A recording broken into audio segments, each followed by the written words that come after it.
Porque una cosa es la curiosidad y otra cosa es el asombro. Pero la curiosidad creo que es condición para el asombro. Y cosas de las que asombrarse. Está el mundo lleno. Está el mundo. El simple hecho de estar vivo, ¿no? Claro, vivir es un milagro. Cuesta tanto nacer y es un milagro vivir. Late, no te detengas, corazón. ¿En qué página tiene tu nombre escrito la muerte? ¿Quién le ayuda a marcar la negra cruz? Antes de nada, ¿de tú o de usted, Amancio? Yo creo que como tú quieras. Como yo quiera, vale. Pues de tú entonces, ¿no? ¿Cuántas veces te han entrevistado en la casa del entrevistador? En la casa del entrevistador, pues tal vez alguna, pero no recuerdo ninguna. Pues es increíble cómo han cambiado los tiempos y a dónde hemos llegado, que se puede hacer un programa en casa de uno, en una habitación, con unos teléfonos móviles, con una grabadora. Algo tienes tú que tener especial para que vengamos aquí a tu casa a que nos entrevistes. Yo realmente esto para mí es como una cita ciegas, porque no sé nada de ti y no he querido saberlo. Pero no me digas por qué he dicho que sí o por qué he dicho que no. He dicho que sí como podría haber dicho que no. De hecho estoy un poco estos días con mucho lío, pero me gusta que a ese lío que se alíe con esta conversación que tenemos aquí en esta mañana de mayo, ¿no? ¿Y por qué no te has informado, Amancio? Porque no quería hacerlo. Adrede. Porque creo que hay dos formas de hacer una entrevista. Partiendo del conocimiento y partiendo del desconocimiento. Ambas creo que son interesantes. Porque muchas veces el que te entrevista sabe tanto de ti que entonces da por supuesto preguntas o respuestas que quizás luego el público cuando escucha como espectador no sabe y sigue sin saber. Y porque muchas veces me he dado cuenta que en las entrevistas lo más interesante, lo más simpático, digamos, ocurre antes de que empiece la entrevista. Eso sin contar con que muchos de los entrevistadores están hablando contigo en los momentos previos, como estábamos aquí ahora hace un momento, y luego, cuando empieza la entrevista, cambian la voz, cambian la actitud, y a mí eso me desconcierta y no me gusta, porque me parece que entonces pierde entiendo que, en cierta manera, yo te estoy conociendo, y tu espacio, tu lugar, pero a partir de este momento, y vengo con la intención entiendo yo, de tener una conversación, pero que es tan importante lo que yo piense, diga, como lo que tú me digas y pienses. Es interesante que es un enfoque muy similar al que tengo. El que tienes tú como entrevistado es muy similar al que tengo yo como entrevistador, que es quiero saber quién es la persona con la que voy a charlar, pero tampoco conocer demasiado. Para precisamente pues no presuponer que la audiencia conoce ciertas respuestas o no darlas por sentado. Entonces es interesante que compartamos el mismo punto de vista a ambos lados de la mesa. Lo celebro. Y para mí es muy especial poder hablar contigo porque formas parte de mi infancia. En mi coche he escuchado canciones tuyas, en el coche de mi padre. He escuchado en muchísimos viajes tu música y entonces me hace mucha ilusión poder estar ahora sentado contigo y conocerte al final un poco de tú a tú, que es el objetivo de este podcast. Tener precisamente esas conversaciones de las que tú hablas, ¿no? Naturales, sin guión, en las que ni el entrevistador ni el entrevistado cambian la voz. No. Claro. Hablamos los dos igual. Claro. Desde que me acabas de recibir hasta que hemos entrado y bueno, pues venga, empezamos. Y eres una persona muy curiosa, Amancio. Sí. Me lo ha parecido. Sí, me interesa todo. Y por eso a veces hago una pregunta que a algunos les parece un poco impertinente. Para mí es muy importante decir, ¿a qué te dedicas? ¿Qué haces? Y hay gente que eso lo interpreta como una curiosidad malsana, no malsana, sino entrometida. Pero a mí me parece muy importante saber lo que hace el otro. No tanto por curiosidad de saber lo que hace, sino para aprender algo de lo que él hace.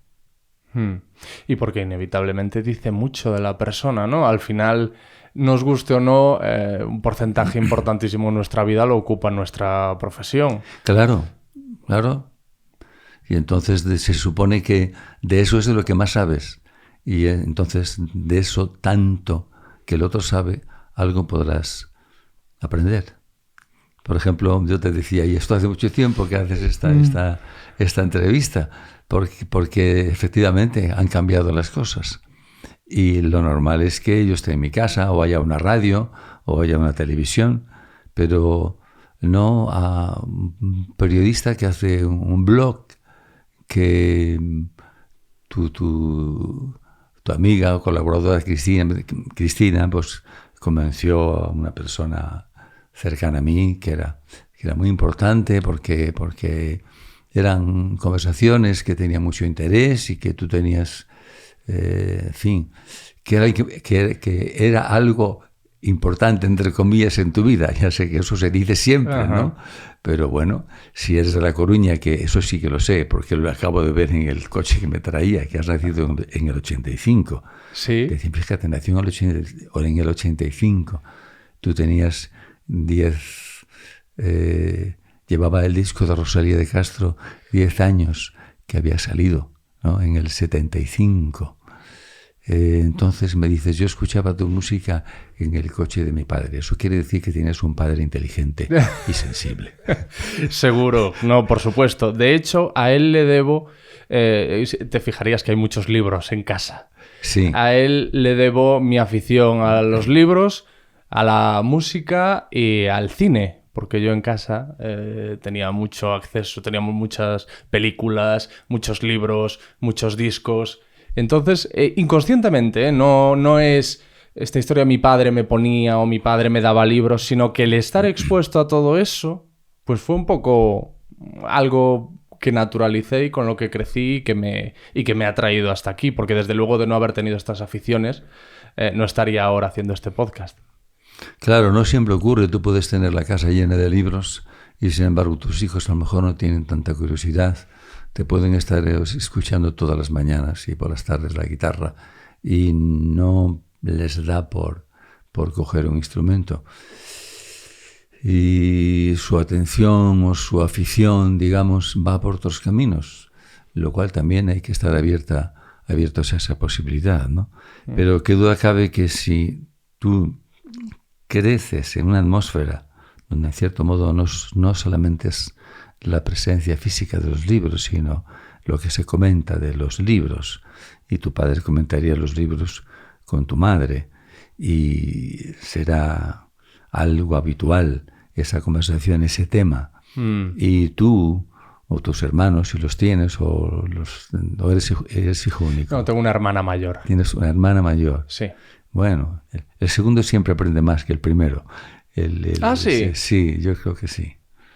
Sí, ya no tropieza tanto, va un poco, tiene cierto amparo, cierta guía. Hay un escalón intermedio entre la autoridad del padre y el hijo. Hay un mensajero, alguien que normalmente puede poner armonía. Un vicepresidente, ¿no? Ahora están muy de moda los vice. Sí. Cada vez hay más vices de todo. Consejero, viceconsejero. Ahora es CEO, lo que está de moda. Lo que antes era presidente ahora se llama CEO. CEO. Ah, CEO. Que eso debe ser unas abreviaturas de alguna palabra en inglés, seguro. Sí, y lo cierto es que ahora mismo no sé cuál. Company, experto... Pero ahora muchos cargos son en inglés. Y más, bueno, en mi profesión, lo que yo hago es un podcast. Cuando he trabajado para otra gente, Hay un montón de cargos que yo no tengo ni idea de lo que... Country Manager, PR, un montón de siglas y de nombres en inglés que tampoco tengo muy claro lo que son dentro de toda esa jerarquía. Porque lo que estamos haciendo ahora mismo, ¿qué es? Un podcast. Podcast. Sí. Yo no sé, venía con la palabra de blog. Sí.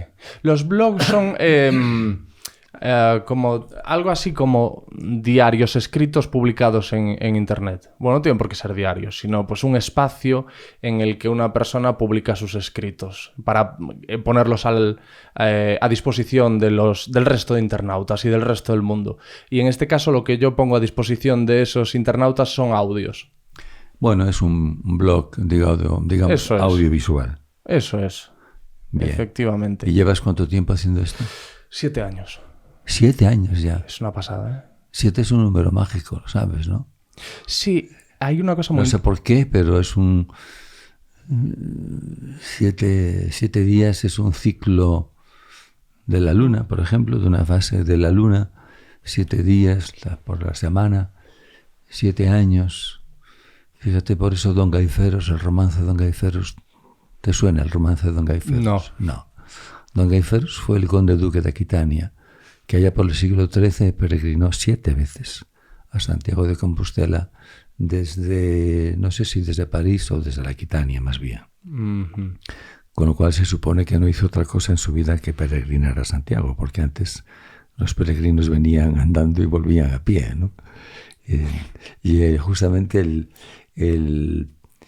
este hombre ya cuando era un anciano venerable, de largas barbas blancas, y se encuentra por el camino con un joven trovador que se presenta a sí mismo. Eu son troveiro das trovas da Virxen de Bonoval. Y lo ve y dice, ¿pero dónde vais, mi romero? Con los pies ensangrentados, con esas largas barbas blancas, caminando así torpemente. Dice, eu son Don Gaiferos de Mormaltán. E aunque ahora non teño forzas, meu Santiago me as dará. Y él dice, pues yo soy de Santiago de Compostela, precisamente. Y vuelvo a mi ciudad, relucinten 7 soles. Otra vez el número 7. Bueno, el caso es que, por acabar esta historia, que es muy bonita y es un romance que yo incluí en un disco de Carabel de Carabeles en el año 76, pues llegan a Santiago los dos, van a la catedral y es tanta la emoción que tiene aquel anciano venerable de volver de peregrinar, llegar a la catedral por séptima vez, que le dice, se postra a los pies del apóstol y le dice, gracias, meu señor Santiago, os vosos pés metes xa. Si queres tirarme a vida, podes, ma señor, tirar. Y dicho y hecho, el apóstol le quita la vida porque cae allí cuán largo era, o tal cual era, en el enlosado de la catedral.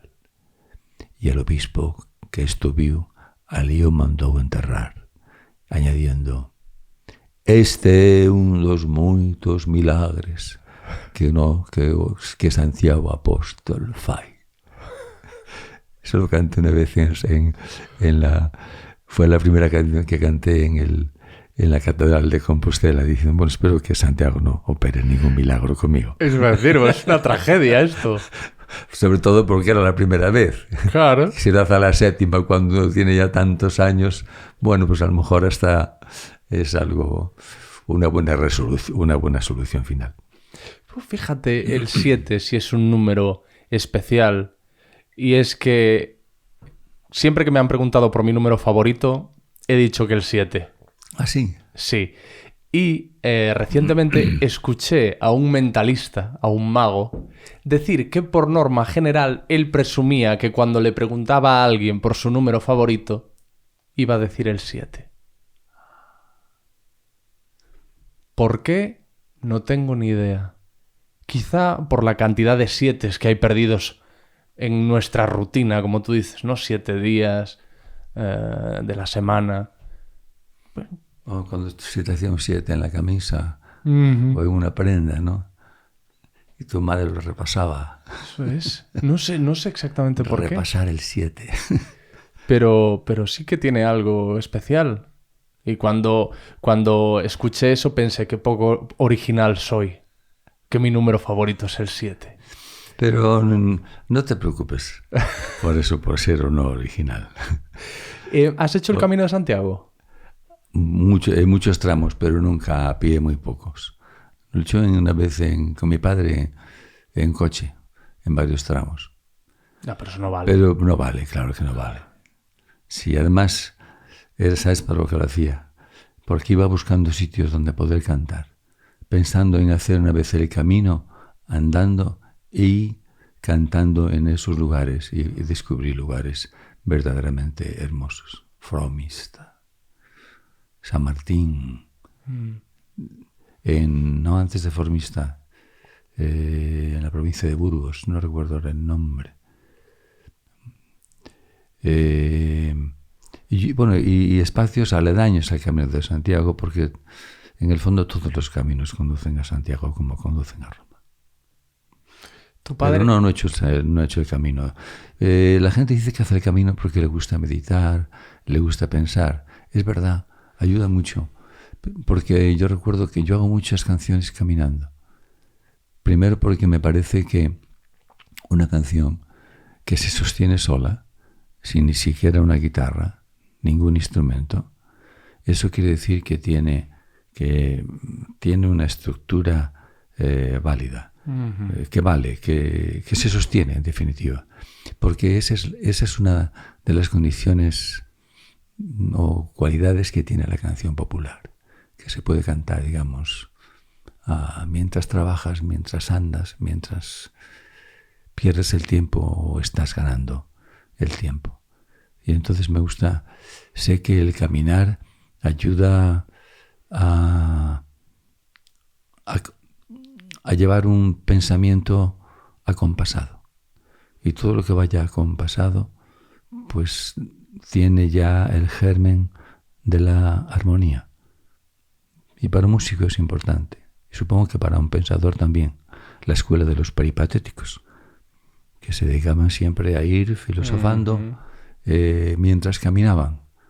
Esos son importantes. Me gustan los pensamientos solitarios y me gustan los paseos solitarios y también los paseos en compañía. Mantener un diálogo mientras vas caminando, hablando de algún tema que te preocupe o de alguna curiosidad científica o de lo que sea, o contemplando el paisaje que ambos estáis viendo. Porque y si vas solo y ves un paisaje tan hermoso, qué agradecida es la compañía con quien compartir ese asombro. Federico García Lorca decía que todos cuando vamos a ver una obra de teatro o una película y estás solo viendo, dices, ay, cómo echo de menos que no esté aquí fulanito o menganita para compartir esta maravilla, este asombro. Antes las cosas eran más efímeras, más fugaces, porque no existían los podcasts, no existían los vídeos, y tenías que ir a ver una obra de teatro y había que ir a verla, y si no la veías se pasaba a un concierto. Ahora todo se va archivando en YouTube, lo cual es bueno porque también te permite viajar a donde quieras y escuchar a quien quieras. Es una maravilla cuando cualquier nombre que se te pase por la cabeza, que tú entres en YouTube y sabes y descubrir lo que hace, bien grabado o bien en directo. Pues ha perdido un poco esa magia, ¿no? En cierto modo sí, menos en... Claro, hay también otra, hay un afán, yo creo, a veces precisamente por no compartirlo con quien tienes al lado y te limitas a hacer fotos para luego verlas tú o enseñarlas a los demás. Esas fotos tú bien lo sabes que luego se van quedando almacenando ahí en el teléfono, y cuando llega el momento en que quieres compartir esa foto no la encuentras, o tardas un momento precioso en hablar con quien estabas, que dices, bueno, casi mejor si lo contara que buscar esa foto. Pero bueno, están ahí, forman parte de la memoria y de nuestra memoria, que va teniendo, digamos, diferentes depósitos.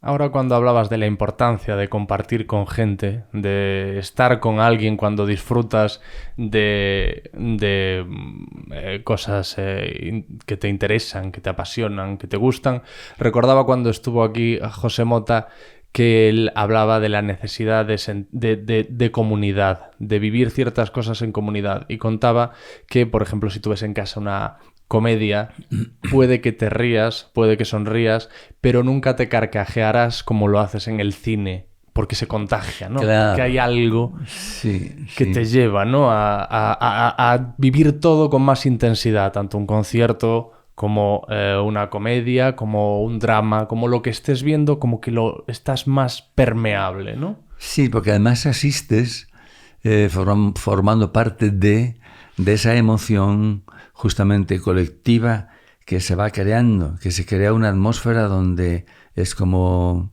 un caldo de cultivo. Y entonces hay una marea. Y entonces eso es más fácil, ya es como cantar. Cantar solo es un placer, pero cantar con otros es un placer añadido, más grande. ¿Tú recuerdas la primera vez que algo te impactó? Que asististe a un concierto o viste una película o fuiste a algún sitio con tu padre y aquello te provocó casi un síndrome de Stendhal, de decir. Bueno, el síndrome de Stendhal es una exageración con diferentes grados, pero sí, yo creo que eso lo vivimos constantemente. Conviene tener pues una capacidad de asombro. Tú vas por dando un paseo y de pronto ves en este tiempo, además ahora que estamos en mayo, las plantas que se abren de un día para otro, cómo crecen, parece que ayer no existían, hoy se han abierto. La arquitectura, el diseño gráfico, el cromatismo o el olor o el líquido que sale si te rompes una hoja. Eso es asombroso, es asombroso. Y cuando ves un árbol que está ya medio enfermo, que sabe que va a morir, y te preguntas cómo es que lo sabe, y él sabe que va a morir, y porque sabe que va a morir, lo que está tratando es de arrojar semillas. Se olvida de las hojas, se olvida de las flores, del fruto. Lo que quiere es dejar semillas para perpetuarse, porque yo creo que eso es lo que caracteriza al ser vivo, a la vida en general, en todas sus manifestaciones, el afán de perpetuarse. Ahora, si me hablas de una sensación nueva que recuerde y lejana, te diría, cuando con apenas 10 años, no había cumplido 10 años, mis padres, que eran labradores, me subieron a un tren que venía del más allá y paraba en Ponferrada con rumbo a Galicia para ir a estudiar en un colegio de los salesianos, que fue la primera vez que salía de mi pueblo. Y al llegar a Redondela, y el tren hizo transbordo para coger un tren más pequeño que nos llevaría hasta Villagarcía de Arosa, desde donde en un autobús nos llevarían a Cambados, y un poco más allá de Cambados, a Castrelo, donde estaba en un pazo antiguo aquel colegio que sigue existiendo de los salesianos. A llegar a Redondela, insisto, que tiene una estación allí en lo alto, como sabes. Nos bajamos del tren, estaba amaneciendo, y al bajarme del tren sentía un olor, un aroma que nunca había oído en mi vida, y que no era el de la carbonilla del tren o del ambiente que tienen las estaciones, la brea de las traviesas, ni No, era algo más que eso. Y eso todavía fue más evidente cuando el tren se alejó, porque vimos el mar. Y era el mar lo que estaba oliendo desde allí. Y en aquel trenecito ya que nos llevó a Valle García de Campos, muchas veces pasaba por junto al mar. Y ese aroma todavía iba llegando a mí. Y claro, pasaría cerca de la isla de San Simón, donde hacían cuarentena los que llegaban enfermos o estaban tuberculosos. El 40 también es un libro, digo, un número muy mágico. Pero entonces no tenía yo ni idea que muchos años después le pondría música a esa cantiga de Mendiño, cantor anónimo del que solamente se conoce esa cantiga, ese texto, no la música que se perdió como la de la mayoría, pero que está situada en esa isla de San Simón. Sedíame una ermida de San Simón, acercaron-me as ondas que grandes son. Eu atendendo, meu amigo, eu atendendo, meu amigo. Acercaron-me as ondas que grandes son, non hai barqueiro nen remador, non hai barqueiro nen sei remar, eu atendendo, meu amigo. En fin, esa historia de la enamorada que tiene una cita clandestina con su amigo, y cuando baja la marea entonces se podía llegar casi a pie, mojándote las rodillas a la isla, y el amigo no llega y sube la marea, y entonces crece en ella la angustia, doble angustia del miedo a perecer por la tormenta, a ondas que tan grandes son, y sobre todo por la ausencia de sentirse abandonada, no correspondida, o no saber lo que le había pasado a su amigo. Y ese estribillo, eu atendendo, meu amigo, eu atendendo, meu amigo, es algo que puedes pensar que estamos siempre esperando algo. Y esperar un amigo, esperar la lluvia como ahora estamos esperando, siempre estamos esperando algo. Y eso es un motivo de angustia, de frustración, pero también de esperanza, como cuando estás esperando la nueva canción y no sabes por dónde va a salir. Y empiezas a caminar, pero no llegas a descubrir. O incluso cuando ya tienes la música que consideras que no es la música añadida, sino extraída, pero al interpretarla y oír tu interpretación, ves que no has llegado. No es como tú imaginas. Y entonces sigues intentándolo.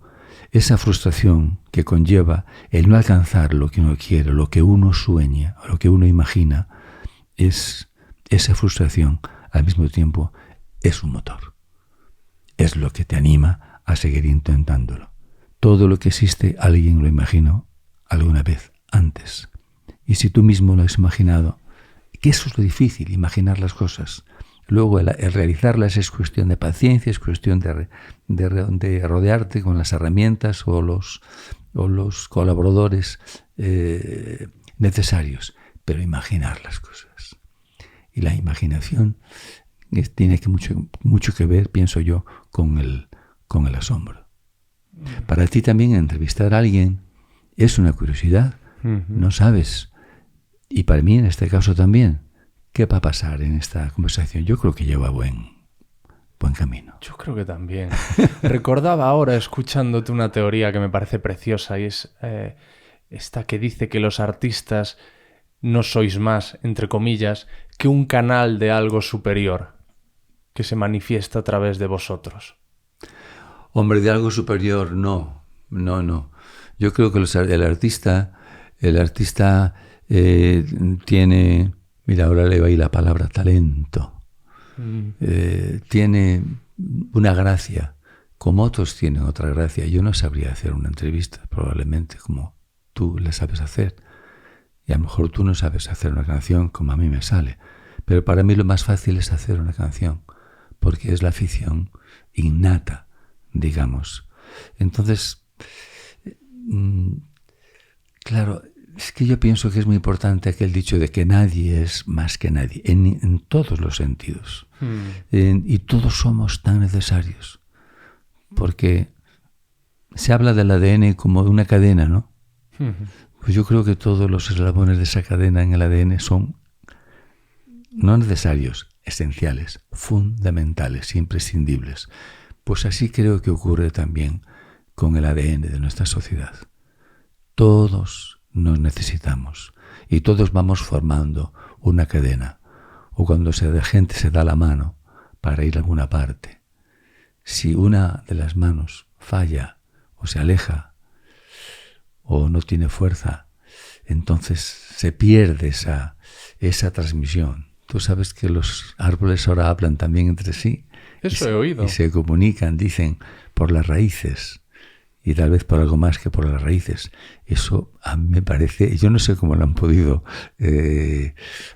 averiguar o descubrir, pero es maravilloso. No me extraña nada, porque son seres vivos que, como te decía antes, cuando sienten que van a morir, se empeñan, se obstinan en dejar semillas. Pero la pregunta es, ¿cuándo ese ser vivo vegetal tiene la sensación, el conocimiento, en definitiva, cuándo sabe lo que le está pasando y que entonces reacciona de esa manera? Ese es un misterio. Ahondemos en ese misterio y en tantos otros misterios. ¿Y crees que se puede cultivar la capacidad de asombro? ¿Crees que alguien que ahora mismo no tiene ese, casi diríamos, superpoder que tú tienes de quedarte con todos los detalles que te cruzas en tu día a día e incluso admirarlos? ¿Crees que alguien que no dispone ahora mismo de esa capacidad puede llegar a ella? No sé si eso forma parte también de la naturaleza o la forma de ser de cada uno, pero en cualquier caso creo que es algo que se puede cultivar, se puede estimular, probablemente desde niño. Y en ese sentido, el maestro, digo maestro, no profesor, el maestro, porque lo asociamos más a cuando eres un niño. Yo recuerdo allí en el pueblo, en mi pueblo, que el maestro don Paco con frecuencia nos llevaba a dar paseos por el campo. Por ciertas veces íbamos cantando y volvíamos cantando. Y de pronto el campo, que era el escenario de la labranza, del trabajo, y cuando digo eso, el campo, los labradores no lo ven como un paisaje, porque cuando tú tomas conciencia del paisaje, entonces ya estás disfrutando del paisaje, lo estás valorando, te estás distanciando con la mirada del paisaje. El labrador está tan metido en la tierra que labra, que no tiene tiempo de decir qué bonito está el campo, madre, qué bonito está el campo, las amapolas rojas y el trigo casi blanco. Y nos llevaba a ver, por ejemplo, un tren que veíamos pasar de niños. Cuando estabas con las vacas, pasaba un tren, como los coches eléctricos ahora, silencioso en la distancia. El Taz le llevábamos, y era un tren blanco. Y estaba lejos, como a 4 o 5 kilómetros de la estación. Esa distancia para un niño de 5, 6, 7 años es ya distancia. Y íbamos a ver el tren.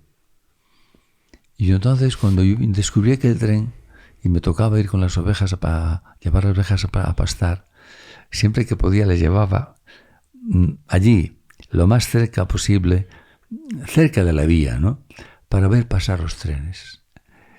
Y ver pasar los trenes y la gente que iba mirando por la ventanilla, y tú eras no más que una hoja de una de las encinas, y ellos no eran más que un gusanito de luz que pasaba en tu vida una vez. Pero sin embargo eso provocaba en ti unas ganas, una sensación que muchos años después entiendo que era lo que decía Rosalía cuando escribía: quérome ir, ¿para dónde? No sé. Y ese afán de ir, ese asombro, porque me preguntabas por el asombro, si se puede cultivar, Él nos explicaba también el nombre de los árboles, lo que era un fresno, lo que era un chopo, lo que era un alcorno que no hay, una encina. Y entonces nosotros aprendíamos a hacer flautas con la rama de un árbol que sé que tiene otro nombre, pero que nosotros le llamábamos escornacabra. Ajá. Entonces cortabas, cuando veías que había un trozo de vara de un grosor como de un dedo o un poco menos, cortabas un trozo donde veías que ahí no había ninguna ramita, y entonces con una navaja empezabas a frotar la corteza por todos los lados, y llegaba un momento en que la corteza se separaba de la madera. Pero antes tú le habías hecho con una navaja diferentes cortes, y un corte así en diagonal y una lengüeta, y hacías una flauta. Entonces, yo me asombro ahora de lo que no me asombraba tal vez entonces, pero porque una cosa es la curiosidad y otra cosa es el asombro, pero la curiosidad creo que es condición para el asombro. Y cosas de las que asombrarse. Está el mundo lleno. Está el mundo.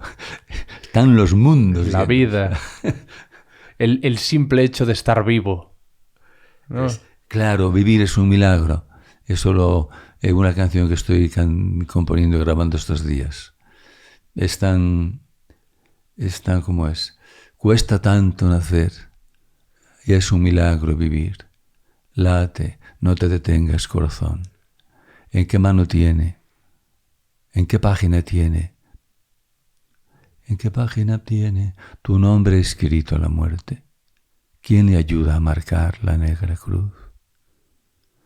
Esa es una canción que irá en mi próximo disco, que empecé a hacer hace muchos años, porque es sobre el tema del terrorismo, que es un tema que hemos padecido tanto y seguimos padeciendo porque se va transformando. Siempre ha habido, y es muy difícil abordarlo. Bueno, yo creo que ahora, después de 30 y tantos años, creo que he llegado a abordarlo de una forma amable, entre comillas. ¿Sientes la responsabilidad de que tienes que hacerlo? No la responsabilidad, siento esa emoción, que la emoción es lo que alimenta las canciones, y por consiguiente es a donde vas a beber. Y es lo que te mueve, lo que te conmueve, te mueve. Creo que tiene que ver con esto algo muy bonito que te he escuchado decir, y es que precisamente cuando eras niño e ibas con esas vacas a ver el tren, para batallar con el miedo cantabas, para evitar el miedo. Sí. Precisamente así empezaste a cantar. Sí, en las fiestas también, porque en aquellos años casi que no había ni radio. Por supuesto, la televisión no existía, o por lo menos en mi pueblo y en el campo. Y el canto era una forma de compasar el trabajo. Era una forma de matar el tiempo, entre comillas. Sí, se cantaba cantando. Era una forma de animarse y de celebrar. Y yo recuerdo, o silbar también. Hay una canción que estoy haciendo ahora también, que apareció en mi disco de Vida y Morte hace 50 años. Va a ser ¿El primero? Muy pronto, sí. De las primeras canciones que hice, Labregos. Ainda co peso da noite nos ollos, vai un home a traballar. Ainda cando o sol non rompeu o vidro da noite, as mulleres xa traballan no lar. E van cantando polos camiños, e van silbando a traballar. Yo recuerdo, y en otra canción también se habla de estas nuevas, esa utopía de decir que bello paisaje si con el trigo verde o dorado se mezclasen los amores, las faenas y los cantos. El canto estaba presente y a veces servía efectivamente para espantar el miedo. Y cuanto más miedo tenías, más alto cantabas. Ahora, al decirme... De noche, eso, de día no tenías miedo. Y de día no cantabas. Sí, cantabas, pero por otros motivos, no sé, por el placer de cantar, de oírte, de acompañarte a ti mismo con el canto. Y cantabas, ¿qué cantabas? No canciones nuevas, cantabas canciones, algunas que oías por la radio, o las que tarareaba tu padre, cuando iba arando. El tiempo, sabes que cuando eres niño, dura tanto. Y las distancias son tan grandes. A todos nos ha pasado cuando vuelves al escenario de alguna de las fiestas, cuando ibas y tenías 5, 6, 7, 8, 10, 14 años, y te parecían que el campo de la fiesta era enorme. Había tómbolas, había carruseles, había carritos del helado, había un baile donde las parejas se perdían a poco que se alejaran. Y luego cuando vuelves dices, pero aquí era todo aquel universo, estaba aquí en este parao. Y con el tiempo pasaba lo mismo. Te mandan de pastor, la misa, te parecía que no se acababa nunca la misa. Hoy día vas a misa y dices, pues si esto dura 20 minutos. Bien, es verdad que ahora duran menos, porque antes... Pero se te hacía eterna la misa. Se te hacía eterna. Sí, y sí. ahora, bueno, pues es un rato para luego en los pueblos para encontrarte con la gente, pero ha cambiado. Durante una temporada estuve trabajando en un programa de la televisión de Galicia en el que cada día venía gente de puntos diferentes de Galicia y venían muchas mujeres del rural y yo hablaba con ellas y me contaban que que empezaban a trabajar muy, muy, muy jóvenes, pero con menos edad de la que tú tenías cuando emprendiste ese viaje claro. a Galicia. Niñas de 6, 7 años que trabajaban a lo mejor las tierras del vecino a cambio de una paga. Y me parecía estremecedor. Fíjate, escuchar aquello. Eso en Galicia es algo que denota una situación familiar muy grave, porque un cacho de terra todo el mundo ten en Galicia. Trabajando a man, trabajándolo con las manos, ya es bastante. No es como en Andalucía o en Extremadura, que las extensiones son enormes y los propietarios muy pocos. En Galicia y en el Bierzo también el problema es el minifundio. Pero tienes razón, claro. Yo podía ser una de esas señoras, porque de niño... Es que en los pueblos, en aquella agricultura de autoconsumo y de escasa maquinaria, todo el mundo tenía algo que hacer.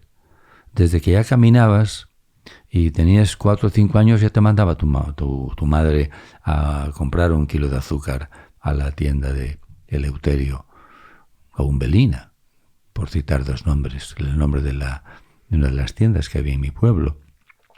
Pero ya en la escuela en invierno, los que empezabas a ir con 5 o 6 años, una vez a la semana nos tocaba a 2 ir 1 hora antes para encender la estufa que calentaba la escuela. Y ya cogías un hacha. Un hacha era palabra demasiado grande para un niño. Una macheta. Sí. ¿No? Que es un hacha pequeña. A machada, ¿no? Sí, machao ya es un hacha. Ajá. Pero macheta es una para casi para hacer astillas, digamos, ¿no? Pero sí, y cortabas la leña y prendías la cocina. Y poco tiempo después ya cogías un cuchillo y cortabas la remolacha para dársela a los cerdos. O metías las manos en un saco de pulpa para mezclarlo o subías al pajar para mesar hierba y echarla al pesebre de las vacas. O ibas delante de las vacas cuando arabas, eso con 6, 7, 8 años. Pero yo tengo tonadas que recuerdo de aquel tiempo, donde nunca creí llegar. Gracias a Dios que llegamos, vale más tarde que nunca. Paloma del palomar, cosas así.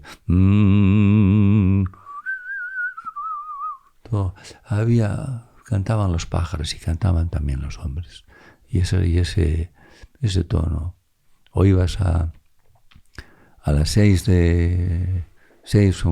con 6 o 7 años, ibas a la escuela, saliste a las 5 de la tarde. Y algunas veces te decía tu madre, cuando salgas de la escuela, no vayas a casa, vete al Prado de la Braña, que estaré yo con las vacas, y entonces yo ya me vuelvo para casa y tú te quedas con ellas. O en vez de ir al Prado de la Braña, te vienes a la Fuente de la Marcela, donde estaré lavando, y me ayudas a llevar el balde de la ropa a casa. Y lo hacíamos, y esa fuente estaba al lado del río Sil, muy cerca. Iban a lavar allí en invierno. ¿Por qué en invierno?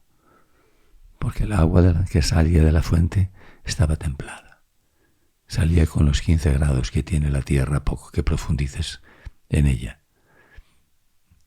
Y al doblar la esquina ya a las afueras del pueblo, escuchabas el río Sil, que entonces tenía unas crecidas tremendas. Pero se mezclaban con las sonrisas, con las risas, las voces claras de las mozas o mujeres jóvenes que estaban lavando allí y tendían en los prados las sábanas o las camisas blancas de sus maridos con un esplendor especial que le daba el azulete. Y entonces recogían la ropa, no secada sino medio escurrida, y cargaba el balde de zinc y te lo llevabas a casa. Pero tu abuelo, que tenía tanto tiempo, estaba también trabajando en casa. Es decir, había trabajo para todos, para los niños, para los jóvenes, para los adultos, digamos, y también para los ancianos. Y en aquellas conversaciones en los hogares en los que convivía el abuelo con los padres y con los hermanos, fíjate qué riqueza de miradas, de perspectivas, lo que sin saber ibas aprendiendo, porque veías como tu abuela hacía los dulces en la chapa de la cocina, como decíamos, o en el horno que tú habías encendido por la mañana. Cosas así. Una de estas señoras, no sé cómo acabamos hablando de que había mucha gente deprimida, hoy por hoy, en nuestro país. Y esta señora, cuando yo le preguntaba, ¿y ustedes experimentaron eso? ¿Vivieron depresiones? Decía, nos non tiñamos tempo para eso, niño. Nos tiñamos que traballar. Claro. Sí, en gran medida sí. Sí. No quita que luego hubiera también enfermedades de gente que tendía a la depresión o al desánimo, ¿no? Como aquel personaje de Cunqueiro que estaba siempre sentado na porta da casa queixándose. Ai.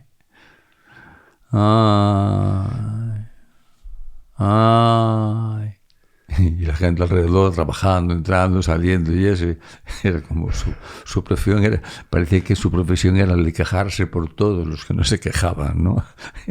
Y un día uno le dijo, pero a ti que te doeu? Dice, non me doe nada, o que pasa é que estou doente. Parece pouco. Pero justo comentaba hace muy poquito que había visto el documental de Joaquín Sabina con, creo que lo dirigió Fernando León de Aranoa, y en ese documental sale Sabina diciendo, joder, me tiene que pasar algo malo porque no escribo. Me tienen que dejar la mujer con la que estoy demasiado bien, y entonces estando bien no se puede escribir. Claro. Como decía don Antonio Machado, se canta lo que se pierde. Claro. Y al cantarlo es una forma de recuperarlo, por lo menos la memoria, o de revivirlo. Sí, hay más cantos de queja, de lamento, que de celebración. Pero es que el canto yo creo que es una forma de consolarse. Lo decíamos al principio cuando estábamos hablando del esfuerzo, del trabajo, del miedo, de lo que no tienes, del recuerdo, Por el camino verde que va a la ermita. Desde que tú te fuiste lloran de pena las margaritas. Siempre hay una pérdida. Mucho he escuchado también esa canción en el coche de mi padre. Sí. No recuerdo, puede ser María Dolores Pradera cantándola. No, yo que es de más para de más una para versión, allá. pero una versión a lo mejor. Puede ser, sí. Así porque le va mucho a María Dolores Pradera. Por el camino verde, camino verde, que va a la ermita. Yo creo que sí. Sí, le va mucho. Pero yo creo que no sé si sería Pepe Blanco o uno de estos así un poco flamenquito. Pero sí, es una de las primeras canciones que a mí más que recuerdo más antiguas. Pero tú, Amancio, transmites muy buena energía, muy, muy buen ánimo, mucha calma y mucha paz. Entonces no sé hasta qué punto tú utilizarás el dolor como combustible para componer o tendrás otras fuentes más amables. Pero yo creo que es que la procesión va por dentro. Y si la procesión va solo por dentro, eso es cuando te puedes reconcomer y estás preocupado y estás mal a gusto. Y entonces no puedes, digamos, transmitir armonía, ¿no? Pero quizás el canto, al menos en mi caso, o es una de las formas de consuelo, como decía, porque el simple hecho de saber lo que te pasa, de poder expresarlo y poder expresar esa pena, ya es menos pena. Ya es menos pena. Claro. Y luego el sentido del humor. Yo creo que el sentido del humor, que a veces no tiene por qué aflorar constantemente, pero también es una forma de consolación. La pena y lo que no es pena, todo es pena para mí. Ayer penaba por verte, hoy peno porque te vi. Este hombre está mal, o quien sea, pero al decirlo te alivia, el decirlo te alivia. Quisiera verte y no verte, quisiera hablarte y no hablarte, quisiera encontrarte a solas y no quisiera encontrarte. ¿Pero en qué quedamos? Pues en eso. Creo que la retranca, y más que la retranca, el sentido del humor, es decir, yo cuando venía a hacer esta entrevista decía, no te pongas trascendente, porque también tengo esa tentación. Pues nos hemos juntado dos buenos.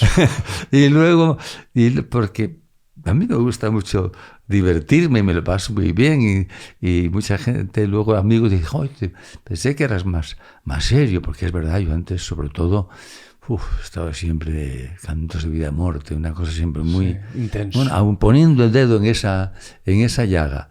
No he dejado de hacerlo, porque insisto, expresar el dolor ya es una forma de consuelo. Es el simple hecho que alguien te toque la mano. Y yo creo que sentirte escuchado y entendido, que alguien te coja del brazo, que te pase una mano. Los médicos antes eran mucho de palpar el cuerpo, y los curanderos, en ese libro maravilloso que vamos a recomendar desde aquí, que lean, Escola de Menciñeiros, de Cunqueiro, siempre el curandero te palpaba, y palpaba hasta los animales, y los veterinarios también palpan, porque el calor, el latir, son terapéutico, son ya. Señales, pero es terapéutico, o un masaje, un shiatsu, simple hecho que te estén oprimiendo más o menos, te sienta bien. Te siente bien. Y el canto no deja de ser un masaje espiritual. o inmaterial. Hay estudios científicos que dicen que el trato del médico, el cómo te trate, la cercanía y la calidez, Eso vale. puede Ya. mejorar el pronóstico ya. Yo creo que mucho. Mucho. Se compone mucho por desamor, pero se canta mucho para enamorar. ¿Tú recuerdas la primera vez que le cantaste a alguien para seducir, para conquistar? Conscientemente no. La verdad es que eso a veces, incluso yo puede que lo haya dicho alguna vez, que cantas para que te quieran. No tanto para enamorar, sino para que te quieran. Gabriel García Márquez decía que escribía por eso también. Claro, y es que yo creo que todo lo que hacemos, cuando lo hacemos de buena gana, y hacemos aquello para lo que estamos mejor dotados, y la vida nos ha conducido a hacerlo, es una suerte enorme. Porque tú estás haciendo esto que estamos haciendo, a ti te encanta hacerlo. Y por eso lo haces bien. Porque te gusta. Y cuando algo te gusta, aprendes y sabes cómo se puede hacer mejor. Y lo intentas. Y si lo intentas, lo vas consiguiendo, aunque sea poco a poco. Entonces, se canta por lo que se pierde. Se canta a veces también por alegría. Pero yo recuerdo, por ejemplo, cantar para que otros se enamoraran. O animado por... Yo fui un tiempo vocalista de orquesta, de esas que iban por los pueblos. Como la Panorama ahora y la París de Noia. No era tan así. No, ninguna orquesta era como estas. Unos templetes muy humildes que a veces las tablas se movían. Nosotros atábamos los altavoces de bocina, como de aluminio. Teníamos que subirnos a los postes de lo que hubiera, atarlos allí y extenderle el cable. Teníamos un amplificador. Los mismos que cantabais, os subíais a los postes Sí, y luego había que recoger el material. Y había un micrófono para toda la orquesta, que era saxo alto, saxo tenor, trompeta, acordeón y batería y vocalista. Pero el micrófono aquel, un ronete que era como un huevo duro. Sí. O si no, ya el Shure, que era uno de esos que usaban los jazz. ¿Estos son Shure?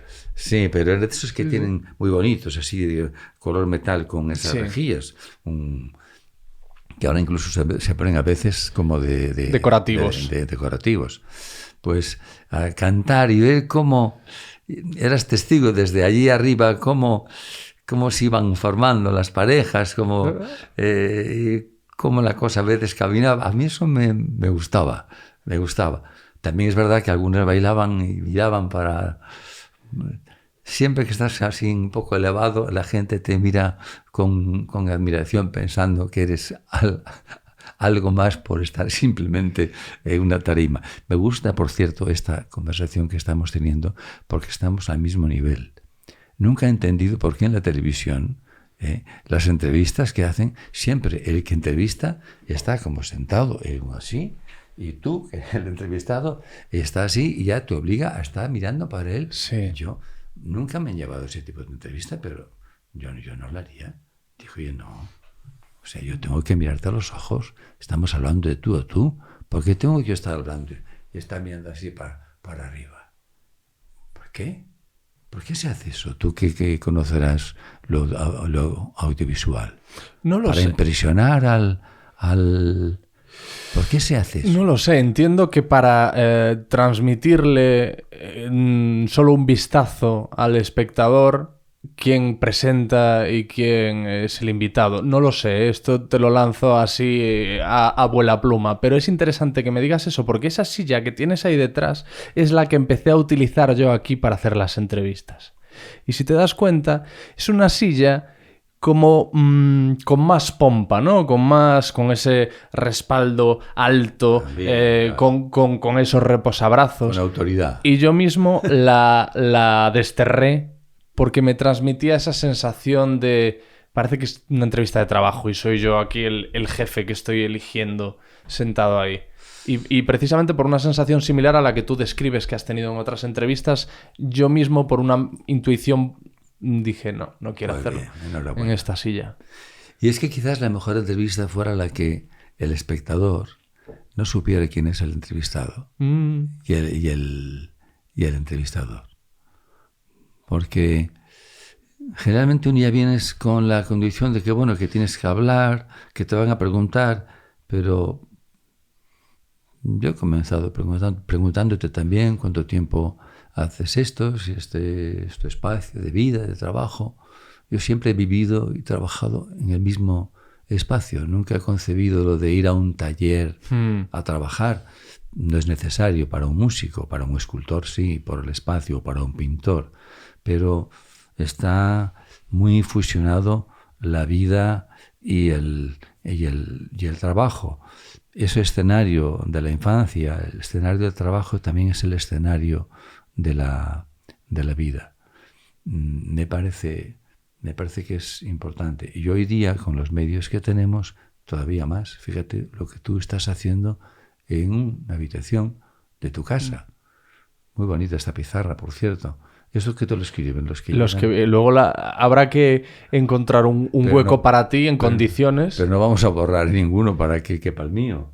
Bueno, te dejaré una cochea. A lo mejor hago un sacrificio. O una copla, pero bueno, por ahí abajo también hay espacio todavía. Has viajado por todo el mundo para cantar. Después de haber estado, como tú decías, en una orquesta en la que los propios miembros de la banda erais los que colocabais los altavoces. ¿Cómo es eso? No cambió mucho en ese sentido cuando íbamos dando conciertos al claustro de la Catedral de León o en una iglesia o en una catedral, como voy a cantar este sábado que viene el viernes, ¿no? En Teruel.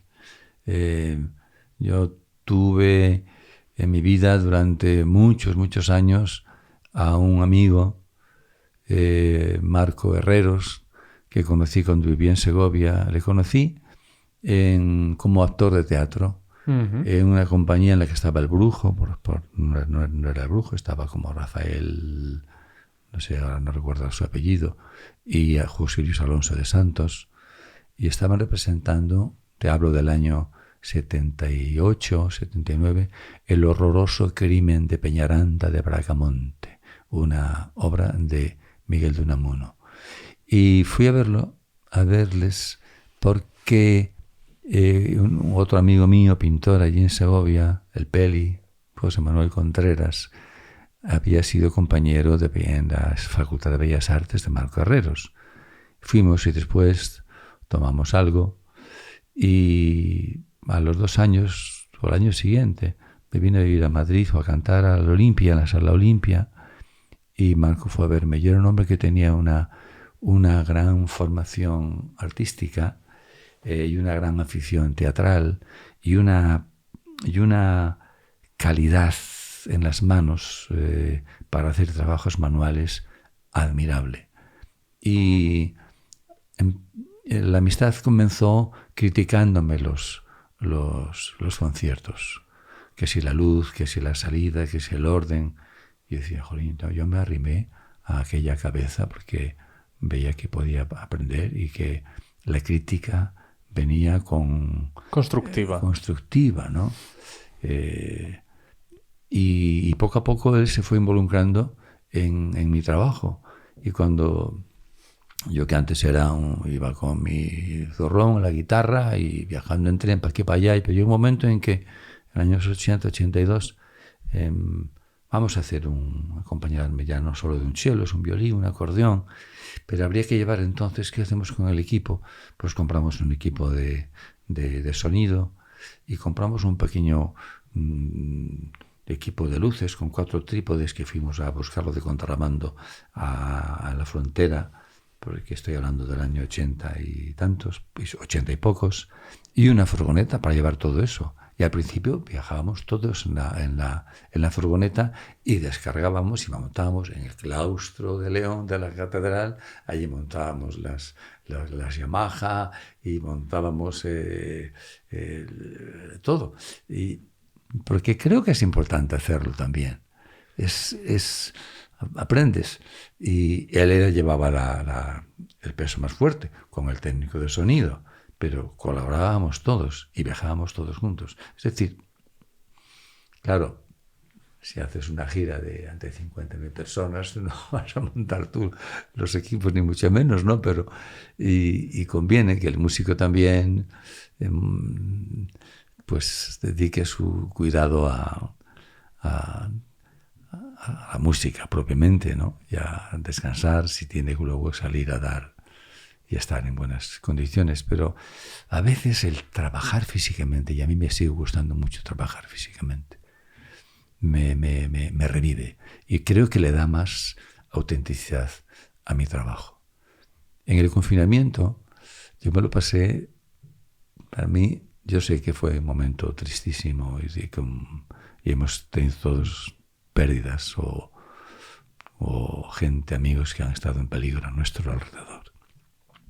Pero aquel tiempo de silencio en el campo donde yo lo pasé y que de pronto las labores las tenías que hacer yo, labores no tanto de producción agrícola, sino de limpiar los caminos o segar la hierba, entonces volver a coger la guadaña o coger la batedera o la azada o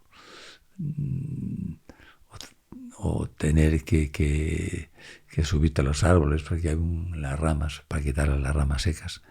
Eso para mí fue un trabajo muy grande. El otro día, antes de ayer, que fui a cantar a Olot, fui un día antes y quería comer con un grupo de amigos, con Sergio Saki del Club Tenco, con Paco Ibáñez, que somos muy amigos porque yo lo admiro muchísimo, para mí es el maestro en todo.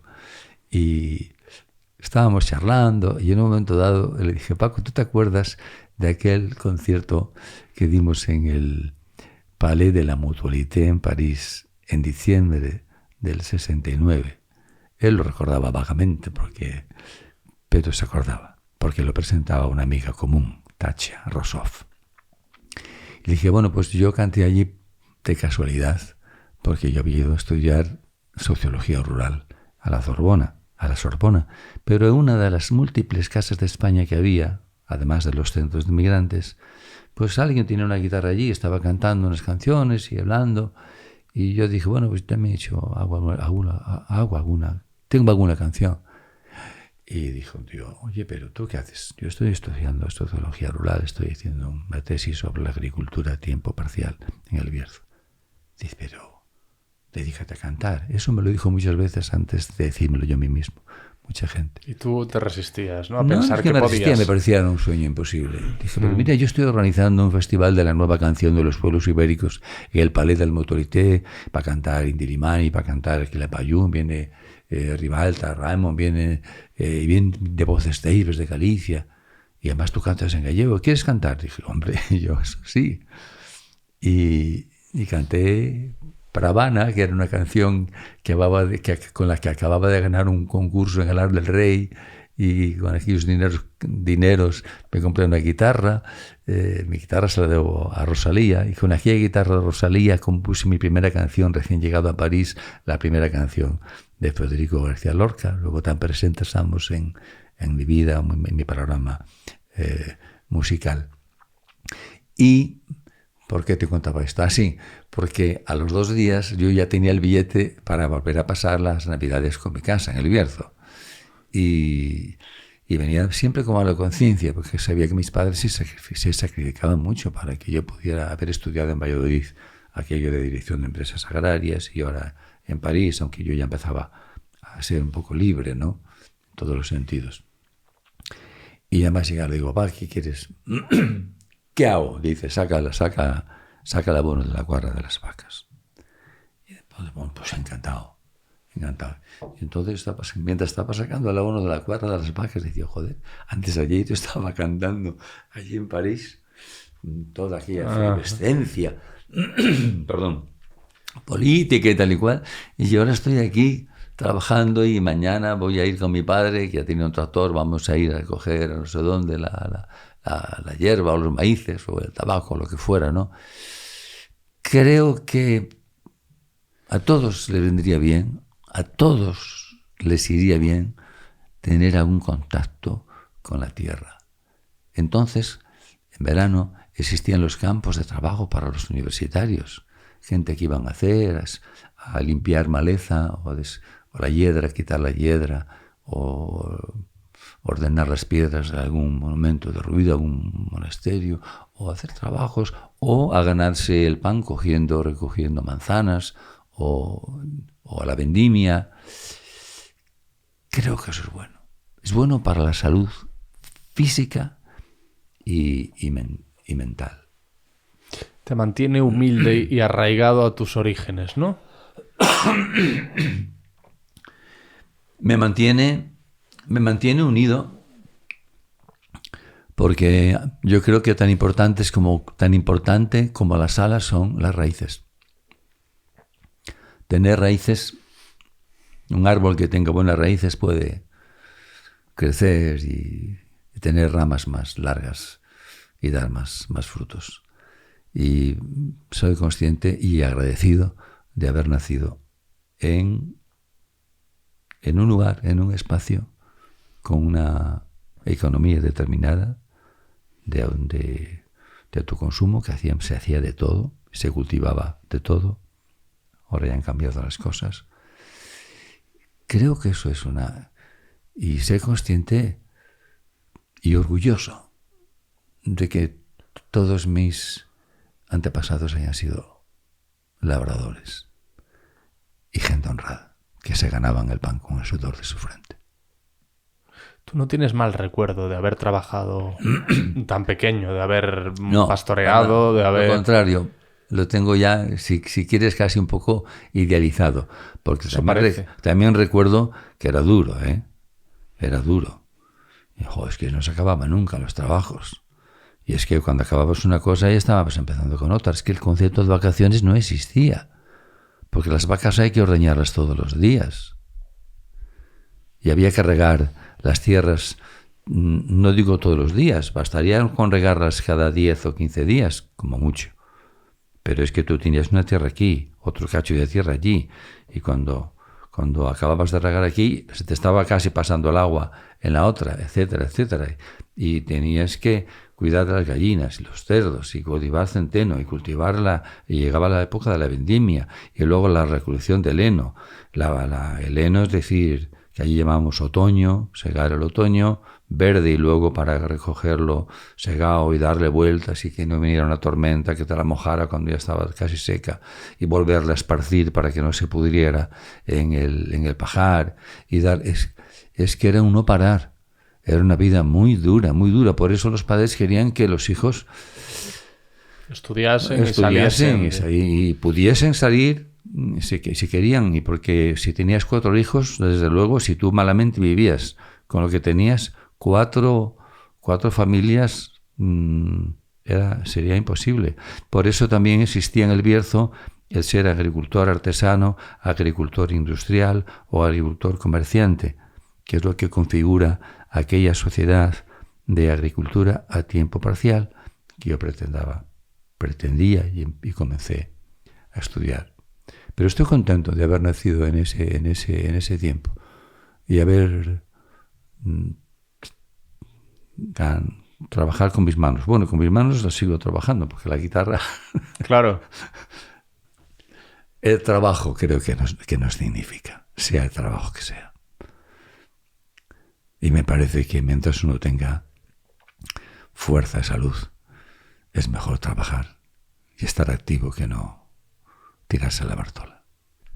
Yo te he escuchado lamentarte, entre comillas, del poco reconocimiento que tiene gente que hace cosas cuya repercusión tú consideras más digna de poner en valor, no como cirujanos, por ejemplo. Sí, bueno, eso viene a cuento de lo que decía, lo que me comentaba mi amiga Isabelita Escudero, fue compañera de Agustín García Calvo muchos años. Decía: qué suerte tenéis los cantantes, que hacéis lo que os gusta, os pagan por hacer lo que os gusta y os aplauden cada 3 minutos. ¿En qué profesión ocurre eso? ¿Cuántas veces lo he pensado yo? Diciendo cuánto le costaba a mi padre ganar lo que puedo ganar yo en un concierto. Y sin embargo, sales más en los periódicos y hay como No. Lo que tú decías, el cirujano o la enfermera, que es un trabajo más humilde, te tiene que atender, si te cura mal y o no te atiende como es debido, ya empezamos mal. Pero el cirujano, ¿qué se encuentra cuando después de hacer una operación a vida o muerte? O ahí entre el cerebro, tratando de no dañar no sé qué nervios o conductos pues sale con la mascarilla, aún no se ha quitado la mascarilla con el sudor, y se encuentra al grupo íntimo de familiares con cara de angustia y con preguntas angustiosas. Doctor, que bien, tiene que calmar. Le toca calmar a los familiares, ¿no? Cuando era para decirle, darle un abrazo y aplaudirle de alguna manera. Claro, son situaciones tan dramáticas que no sabemos cómo comportarnos. Pero me da igual, el que reparte el pan es tan importante como el que hace el pan. Y todos los trabajos son igual exactamente. El que conduce el coche que me ha traído hasta aquí hace un trabajo tan digno y tan necesario como el que conduce el autobús o conduce un avión. Todos los trabajos, porque son necesarios en la vida. Pero claro, ya tener trabajo es algo muy importante que a veces no ocurre. ¿Alguna vez te has sentido culpable por el dinero que has cobrado? No, eso, culpable, lo digo no. por esto que has dicho, joder, lo que le costaba a mis padres ganar lo que yo puedo ganar ahora mismo por una hora de trabajo. Me he sentido y me siento privilegiado, pero no culpable.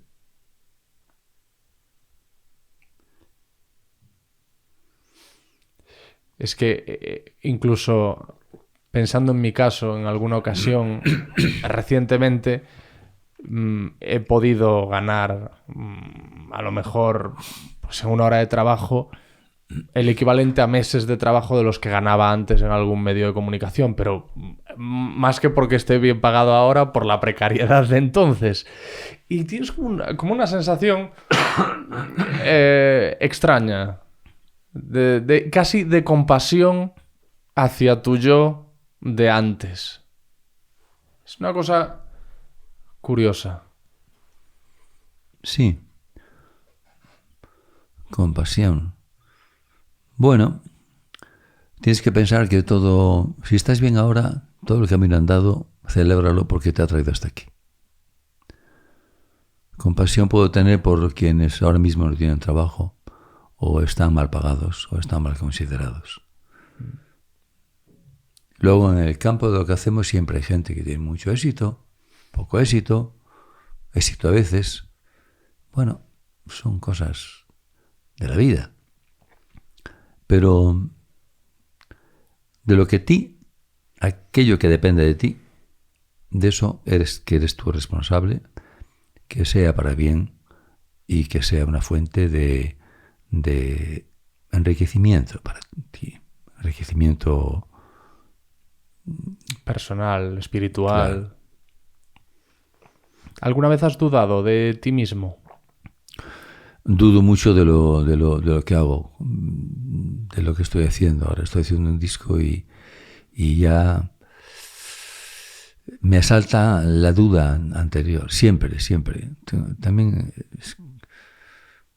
hay inseguridad, y sobre todo cuando estás grabando un disco, en ese momento en que lo grabas, que te suena tan maravilloso, y luego lo escuchas al cabo de un tiempo y dices, joder, pero cómo me gustaba a mí esto. Y entonces ahora cuando grabas un disco y estás sintiendo esa buena sensación de que viene una nube, aparece una nube diciendo, no te preocupes, que dentro de poco tiempo esto que estás haciendo ahora que te parece tan maravilloso, luego no te lo parecerá tanto y te gustaría volver a hacerlo. Pero, sin embargo, aquello que tú hiciste hace tiempo y que ahora ya no te gusta, a otros les puede gustar mucho. Entonces, bueno, tampoco hay por qué ir borrando todas las huellas. Ahí están y hay que seguir haciendo camino. También se hace camino al cantar. Y ahora escuchas esos primeros discos y piensas eso. Sí, no No eres gusta. capaz de... No me gustan las canciones. No reniego de las canciones. Hmm. En general creo que... Porque ahí sí, yo creo que cuando tú... Hay un momento que llega un momento en que tú no sabes por qué, pero sabes que la canción está hecha. Pero una canción no se acaba nunca. Una canción va creciendo contigo. Es como una traducción. Si te empeñas en hacer una traducción, recuerdo cuando empecé, le dediqué un disco a Leo Ferré y cantándolo en español, y yo decía, pero esto es imposible, este torrente lírico, la memoria y la mar, o a ti, ¿cómo se puede traducir al español y cantarlo con esa melodía? Va a ser muy difícil, pero la canción te gustaba tanto que te ponías y no te salía. Pero cuántos viajes he hecho conduciendo, dándole vueltas hasta que encuentras la palabra que no tiene por qué ser exactamente la misma, pero decir o expresar más o menos lo mismo, y con el acento musical para respetar también la melodía. Y eso cómo iba creciendo, y llega un momento en que dices, bueno, déjalo, Miguel, déjalo, ya está bien. ¿Por qué me preguntabas esto? ¿Venía a cuento de qué? Ahora me vas a pillar a mí. ¿De qué? Si me arrepentía de lo... No sé. No, hablábamos del dinero. Hablábamos del dinero. Sí, eso fue hace un rato. Joder, pues ahora me he perdido yo mismo también. Pues bebamos agua. ¿Con quién has compartido escenario que más te ha impactado? ¿Qué más lo recuerdas como algo? No es tanto compartir escenario, sino el hecho de artistas que te han marcado muchísimo. Hayas compartido un escenario con ellos. A todo y quien gane. Pero con quien hayas colaborado. Con quien hayas hecho algo. A quien hayas conocido. Bueno, es que hay gente, colaboradores que a lo mejor no tienen un nombre famoso, como José Ordóñez, que es un colaborador esencial en ese disco, como lo es Frank Gude, que es un técnico de sonido, gallego también, por cierto, de Ribeira. Artistas como a quien vi, como te comentaba el otro día, con Paco Ibáñez, que para mí es un maestro en todo.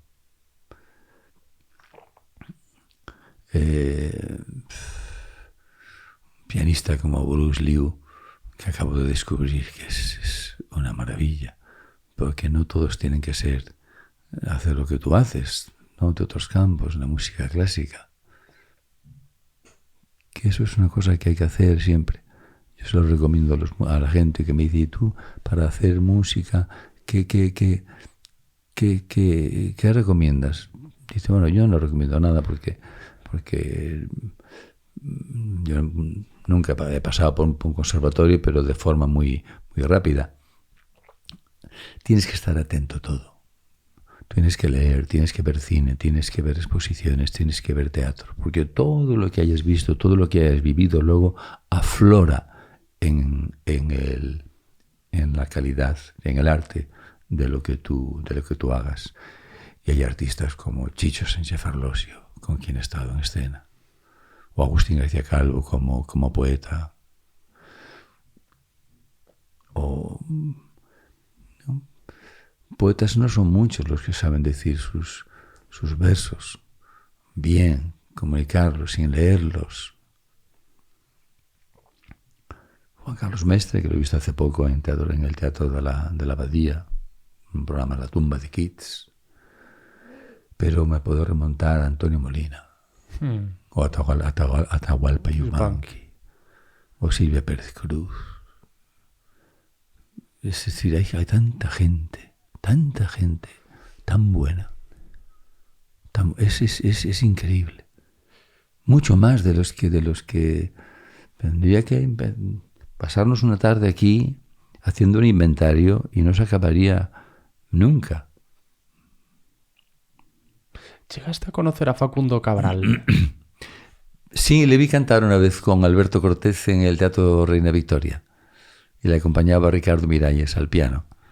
Y había ido porque Ricardo Miralles había hecho la orquestación de Emboscados, un poemario, un disco que acabábamos de hacer y presentar. Pero luego a Facundo Cabral y a Alberto Cortés, que le quería muchísimo. Porque uno de mis recuerdos cuando tenía 18 años, cuando estaba estudiando Dirección de Empresas Agrarias en Valladolid, y en la residencia de estudiantes había donde íbamos a ver la televisión, allí puesta en la pared, yo creo que era en blanco y negro todavía, y de pronto vi un concierto retransmitido en directo, creo, de Alberto Cortés en el Teatro de la Zarzuela. Te estoy hablando del año 68, cantando a Miguel Hernández, a Antonio Machado, a Atahualpa Yupanqui, aparte de otras canciones suyas, y me impresiona mucho. Pues yo ni soñaba con pisar escenarios de esa categoría, ¿no? Hace 2 años, cuando canté en el Teatro de la Zarzuela, me acordé de él y lo dije en escena. ¿De Facundo o de Alberto Cortés? De Alberto Cortés. Y Facundo lo dejaba así para el final, porque me llamó la atención entonces el discurso, no solamente musical, sino el discurso de vida que él tenía. Y luego lo he ido descubriendo en grabaciones que encuentras en YouTube y en escritos que una amiga suya asturiana, fina, me ha pasado. Y es realmente una filosofía de vida con la que estoy de acuerdo, admirable. Esa especie de pobreza, de pobreza, digamos, no pobreza de dinero ni de física, no era un tío guapo, era un tío que lo tenía todo, pero andaba como una cazadora y no andaba con mucho equipaje, ligero de equipaje, quería decir, pero con la cabeza tan activa y con una facilidad para expresar los pensamientos y para narrar lo que había visto, vivido o leído. Vivido, en definitiva. Por eso te preguntaba por él, porque me habría encantado conocerlo y poder tener una charla. Menuda entrevista que le podías haber hecho. Menuda conversación con Facundo Cabral. Madre mía.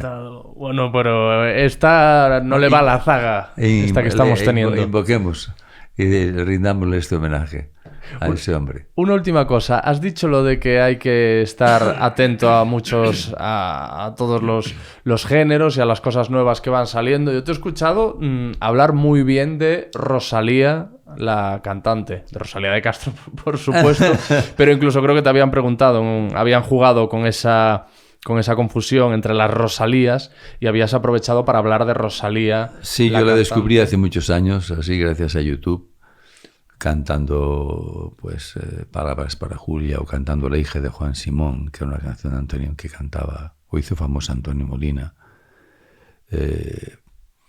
Yo creo que es un fenómeno. Es un fenómeno. Es decir, cómo se puede cantar también con ese sentimiento. Esa canción que cantó en la entrega un año de los Goya de Si me das a elegir. Bueno. Es para a mí me hace llorar, me emociona tanto esos artistas tan que son un milagro. Y sé al mismo tiempo que no tiene más mérito lo que hacen que el que hace el pan.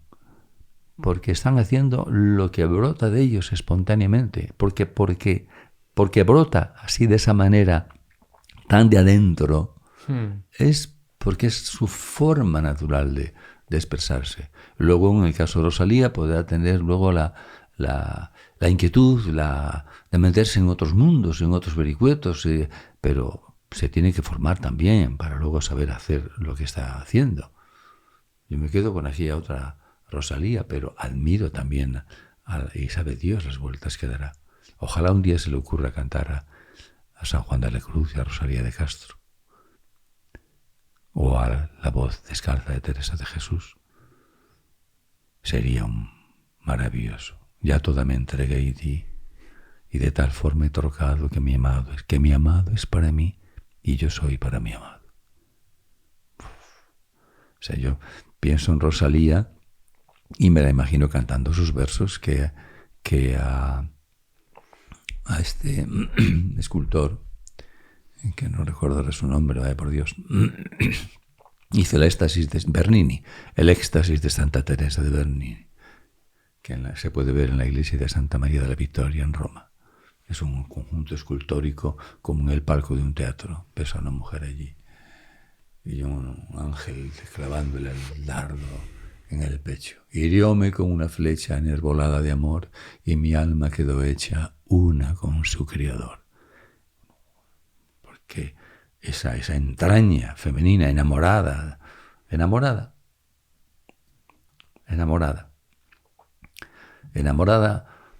que teniendo fe, ¿cómo no se iba a enamorar de un Cristo con 33 años que lo ves ahí a todos, en todos los lugares, a todas horas, mostrándote su cuerpo? Apolíneo. Y que lo lleva en el pecho y lo tiene en el cabezal, o en la cabecera de la cama. Soberano esposo mío, ya voy, dejadme llegar. No me deis, Señor, desvío, para que entre en vuestro mar este pequeñuelo río. Y ahí está Jorge Manrique. Nuestras vidas son los ríos que van a dar la mar, que es el morir. Pues esa entraña femenina, tan enamorada, ahora es tiempo que veamos a dónde llega el querer, si es verdad que nos amamos. Yo ya me vengo a esconder entre este árbol y sus ramos. Fíjate que maravilla. Se recuerda aquella copla gallega. Vexo unha casiña lonxe, non sei se a miña ou a túa, aparta o loureiro verde, deixa cararear a lúa. O no, o mejor todavía esta otra que dice: Loureiro, arrimeime a ti, coidando que eras calado. Loureiro, linguereceiro, todo tes lingueretado. Imagínate qué historia tiene que haber ahí debajo de esa copla para que de pronto alguien la esquiva y emerja en una garganta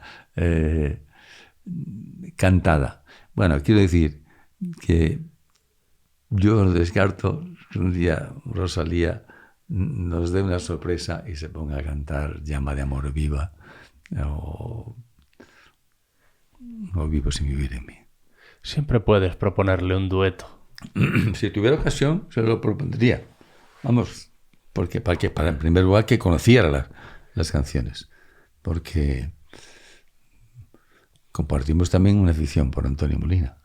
Al menos La hija de Juan Simón es una versión maravillosa la que hace. Amancio, eres un artista también conversando. Y tú preguntando y escuchando, porque ya sabes que la elocuencia, que en mí será pobre, la elocuencia está tanto en el que habla como en el que escucha. A veces añado yo más en el que escucha que en el que habla. Y ahí volvemos de luego a lo que es el arte, que siempre es un diálogo. Nada tiene valor si no hay otro que lo contempla, que le ayuda a vivir o que lo revive a su manera. Un canto así, el canto sí, incluso el canto en medio de la soledad y en medio de la noche tiene sentido porque sale de tú. De ahí lo tengo en el pecho una jaula, en la jaula dentro un pájaro. El pájaro lleva dentro del pecho un niño cantando en una jaula lo que yo canto. Pero estoy contento de haber venido a esta cita a ciegas con Alex Fidalgo. Fidalgo, yo tenía un amigo, tú eres gallego, ¿no? Sí, soy de Corcubión. De Corcubión. De a Costa da Morte. Cerca de Carnota. Eso es. Uy, un día te podría contar un vagabundo que yo conocí que era de Carnota, Teófilo Caamaño. Madre mía, la de coplas que me enseñó. Ah, sí. ¿Y dónde lo conociste? ¿En Carnota? No, le conocí recién llegado a Segovia en el año 75. Me fui a vivir a Segovia enamorado de esa ciudad. Y unos amigos míos me buscaron un piso precioso, unas ventanas allí, pobre de solemnidad, pero con unas ventanas maravillosas. Y al poco tiempo de llegar, paseando por la Alameda, a los pies del monasterio del Parral, junto al Eresma, camino de ir a ver la iglesia de la Veracruz, en un atardecer ya en medio de aquellos árboles que empezaban a ser como el escenario de un cuento de miedo de niños. Y un hombre medio con una bolsa en la mano, cojeando, pelo blanco, y vino derecho hacia mí. ¿Tú quién eres? Me preguntó a mí. Y empezó a contarme su vida. Teófilo Camaño. De Carnota. Como los caballos salvajes bajaban y tenían que poner muros de piedra para que no le comieran las berzas en los huertos. Como su padre tenía un barco de 3 palos. Y aprendió a navegar. Y navegando le pilló el alzamiento nacional en Melilla. Y a punto estuvieron de fusilarlo. Y luego, para salvarse del cementerio, se fue a la Legión. Y de la Legión se pasó con los rojos. Perdió la guerra, siempre perdiendo, siempre escapando, Mancio, siempre escapando. Y luego fue a la escuela de guerrilleros de Toulouse. Hizo la resistencia en Francia. Y estuvo preso en Mauthausen. Y se fugó de Mauthausen. Y luego venía a España a hacer todo tipo de trabajos en todo tipo de lugares.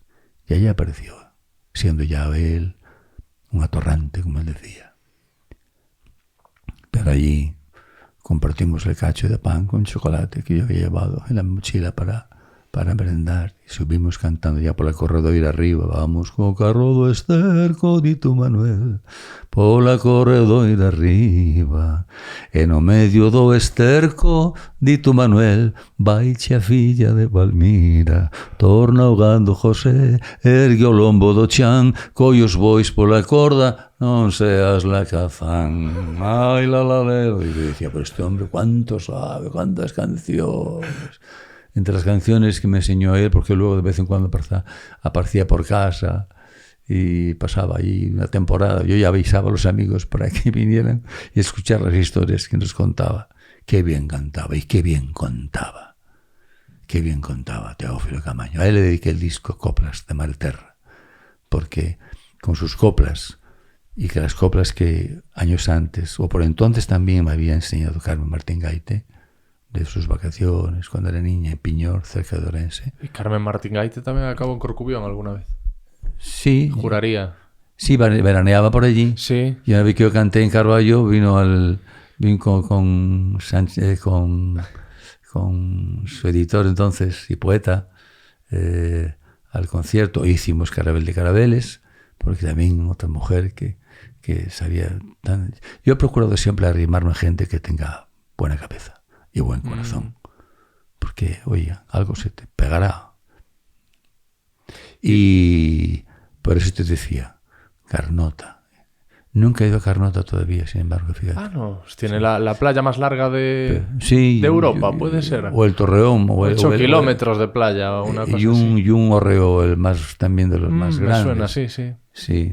No, un sitio espectacular y muros vamos, que están muy... No me hace falta. Me describió tan bien aquellos tiempos. Tiene nombre de artista, Teófilo Camaño. Teófilo Camaño, amigo de Dios. ¿Y supiste de él? O sea, ¿mantuviste el contacto con él? Sí, siempre. Bueno, unos años luego le perdí la pista cuando me vine a vivir a Madrid. Pero luego indagamos. Y lo llegué a descubrir en un asilo, el de Santa Isabel, en La Coruña. ¿Y lo visitaste allí? Sí. Estaba recién operado de la postrata, como decía él. Y le dije a la monja, no me quiere dejar, porque a las 7 ya no dejaban pasar a nadie. Y era verano, dije, pero hombre, déjame pasar. Este es un amigo mío. ¡Compañero! Pero esto, querido Alex, daría para otro. Yo recuerdo que avisé a Basilio Martín Patino. Dije, Basilio, vente por aquí. Vente porque le ponías, como estamos haciendo ahora con estas cámaras, bueno, eso es una serie. Y de historia, una lección de historia y de toda la vida que le había vivido. Sí, en ese disco de Coplas de Malterra hago una brevísima semblanza de él. Y como le dediqué también el disco Carabel de Carabeles a Carmen Martín Gaite. He tenido la suerte de encontrarme con mucha y muy buena gente en la vida. Y todo lo que tengo ha sido un regalo. Lo mejor que tengo ha sido un regalo. Siempre. Pues ahora yo puedo decir lo mismo. Me he encontrado con gente maravillosa, entre ellos Amancio Prada, y me has hecho un regalo con este diálogo. No se puede brindar con Dicen agua. que trae mala suerte. Yo no soy muy supersticioso. Bueno, Basta, pues basta. nos damos la mano. La mano. Salud. Amigo, gracias. Amigas, amigos, si os ha gustado este episodio, aquí podéis acceder a algunos de los mejores momentos del podcast. Y no os olvidéis de suscribiros.